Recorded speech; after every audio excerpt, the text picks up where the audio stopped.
Delaware to 59 units. A possible OBI 71 at the 154 north. 1559 en route. Ohio State Trooper Jason Phillips was still a rookie when he responded to the call. A suspected impaired driver headed south in the northbound lane. State Area Patrol. The state trooper's car is on fire and I think he might burn alive. The wrong-way driver had collided head-on with the young trooper, leaving Jason unconscious and trapped inside. A few cars behind was former Army medic, Sergeant First Class Joe Yeichner. Once I pushed the window open, within 30 seconds after getting Jason out, the driver's seat was in flames.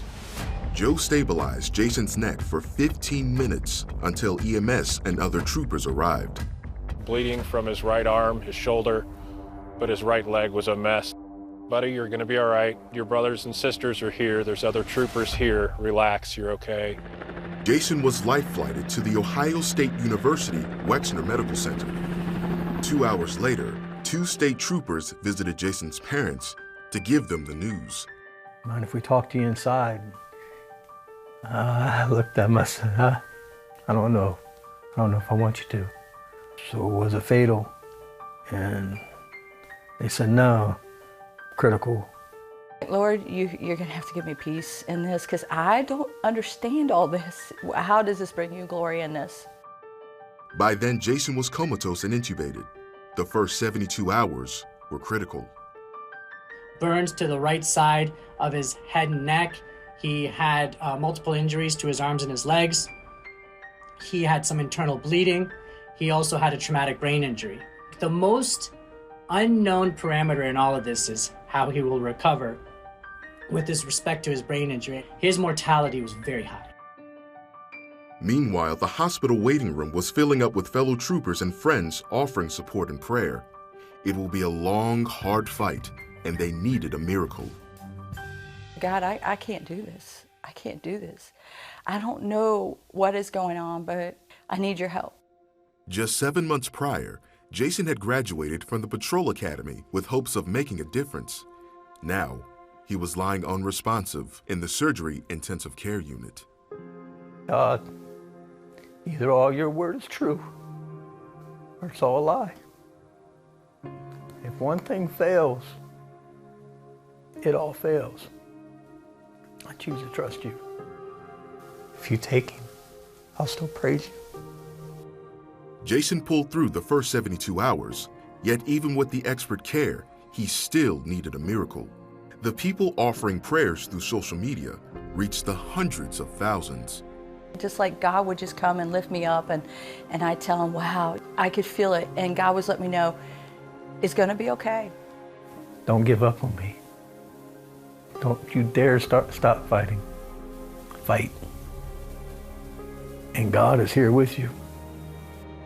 After 6 days in the hospital, Jason opened his eyes. Although minimally conscious, with the effects of his brain injury unknown, it was the first sign of hope.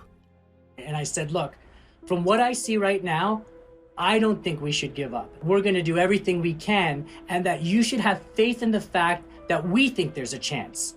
I was thankful that God allowed me to see his beautiful eyes again. Nearly 3 weeks later, Jason was moved to OSU's rehab facility. The staff would evaluate Jason's cognition through a 23-point emergence test.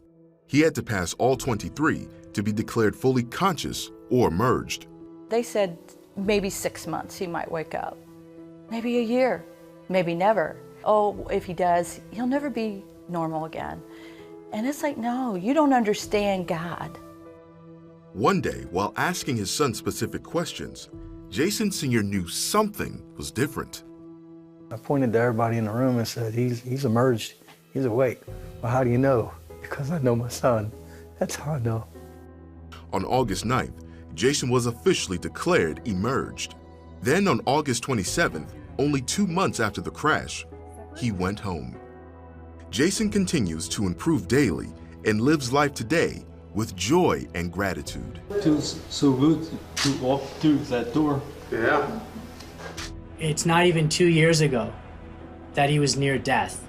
I describe that kind of resilience, that kind of recovery with two simple words: gratitude and humility. And although Jason hasn't returned to the patrol, he and his family take comfort in knowing that through Christ, all things are possible. I know where my help comes from. It comes from God. So I know there's others out there that feel like there's no hope. But then they see my story, the hope. I have great joy because I know that God has so much more for him. Prayer is where we drew our strength. Prayer is where we put our faith in. Everything that they said that he might lose, he still has. Prayer is what changed things. So until God says it is.